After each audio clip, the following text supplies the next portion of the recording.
Everyone, आज का video बनाने का पर्पस ये है कि आखिरकार क्या डिफरेंट करना चाहिए जेईई में अच्छी रैंक लाने के लिए। ये क्वेश्चन बहुत सारे बच्चे पूछ भी चुके हैं, बहुत सारे बच्चों के मैसेजेस भी आ चुके हैं कि ऐसा आखिरकार क्या जैसे कि अभी कुछ दिनों पहले एक 76 रैंक वाला बच्चा आया, मेरे से मिला, आईआईटी दिल्ली सीएस में हर्षित। उसने पूछा, सर ऐसा आपने क्या खास किया था जो हमारे बैच में से 11 में से 9 बच्चे टॉप 100 में सिलेक्ट हो गए। तो ये बच्चों के साथ भी शेयर करिए। तो मैंने उस वीडियो में शेयर किया है हालांकि, लेकिन फिलहाल तो मुझे ये यहाँ पर जो मेरा पर्पस है वो डिटेल में इस बारे में बताना कि आखिरकार क्या ऐसा खास करना चाहिए ताकि फिजिक्स में आप बेटर कर सके, अच्छा कर सके, बेहतर रैंक ला सके। तो कई लोग कहते हैं कि यार ये किताब कर लो, वो किताब कर लो, फलाना कर लो, ढिमाका कर लो। तो मेरा सबसे पहला कहना है कि बेसिक क्लियर कर लो। बेसिक्स क्लियर कर लो का मतलब क्या होता है गुरुजी? बेसिक्स क्लियर करने का मतलब होता है कि पूरी फिजिक्स में एक भी क्वेश्चन ऐसा नहीं होना चाहिए कि जिसका आपसे सॉल्यूशन यदि पूछा जाए और पूछा जाए, ये क्वेश्चन पूछा जाए कि आपने जो किया है ना, ये क्यों किया है। तो आपका आंसर, ध्यान से सुनना मेरी बात को, आपका आंसर ये नहीं होना चाहिए कि ऐसे क्वेश्चन में ऐसे ही करते हैं इसलिए मैंने ऐसा किया है। अगर आपका आंसर एक भी क्वेश्चन के लिए ये है तो समझ जाइएगा कि आपकी प्रिपरेशन फिजिक्स की तो सही नहीं चल रही है, इसकी गारंटी है। आपके मुंह से अगर ये निकल रहा है कि हमारे भैया यार क्या बताया, हमारे सर ने तो ये बताया कि इस तरीके के क्वेश्चन में ऐसे ही करने से आंसर आ जाता है। किसी भी चैप्टर में, किसी भी पूरी फिजिक्स में अगर इस क्वेश्चन का आंसर ये है कि ये ही करने से आंसर आ जाता है इसलिए मैं ये कर रहा हूं, तो समझ लीजिएगा कि आपकी प्रिपरेशन फिजिक्स की फर्जी चल रही है, फर्जी नंबर 1। तो फिर क्या करें?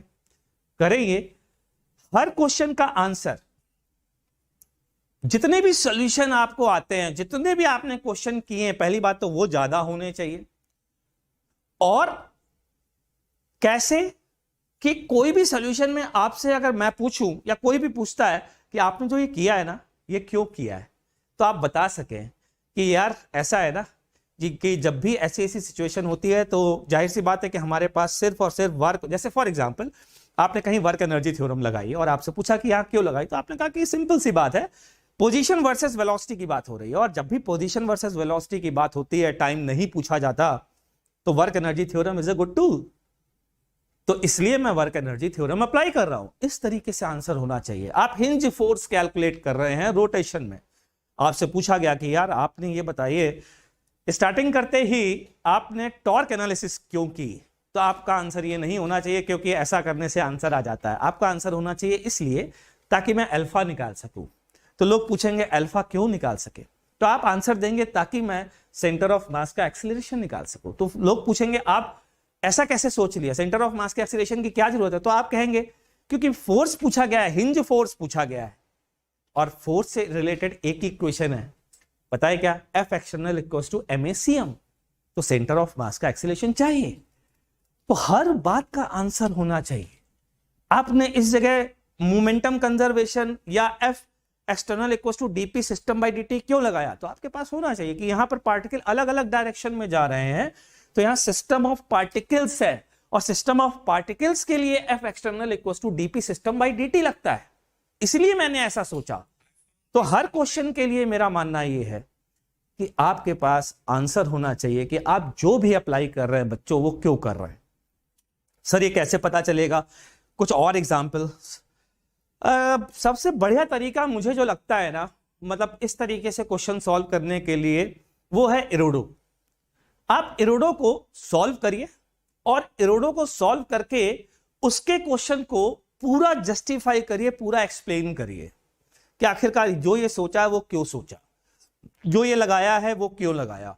Best thing to do is try this on इरोडो।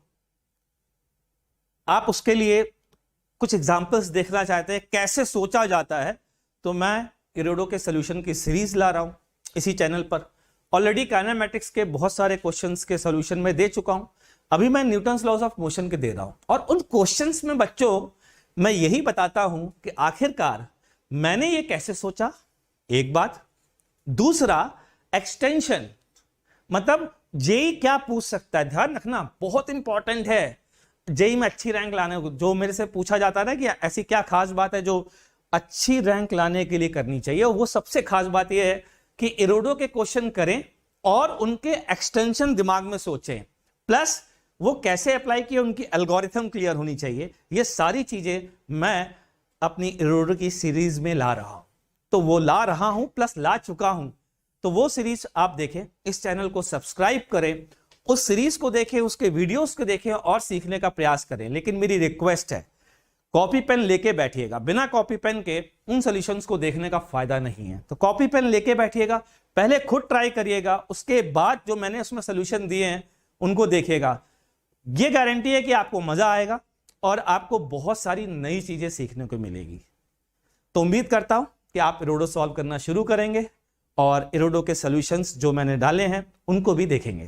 Thank you.